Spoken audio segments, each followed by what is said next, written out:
സങ്കീർത്തനങ്ങളുടെ പുസ്തകത്തിൽ നിന്നുള്ള വായന. അധ്യായം 112. ദൈവഭക്തൻ്റെ സന്തോഷം. കർത്താവിനെ സ്തുതിക്കുവിൻ.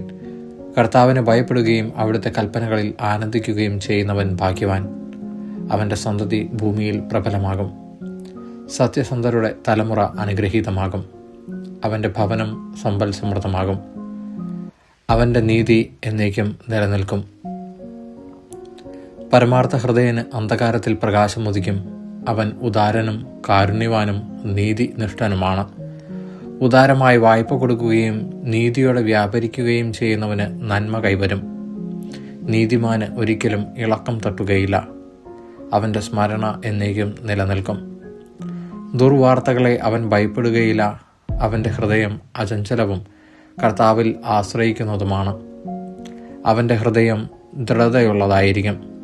അവൻ ഭയപ്പെടുകയില്ല. അവൻ ശത്രുക്കളുടെ പരാജയം കാണും. അവൻ ദരിദ്രർക്ക് ഉദാരമായി ദാനം ചെയ്യുന്നു.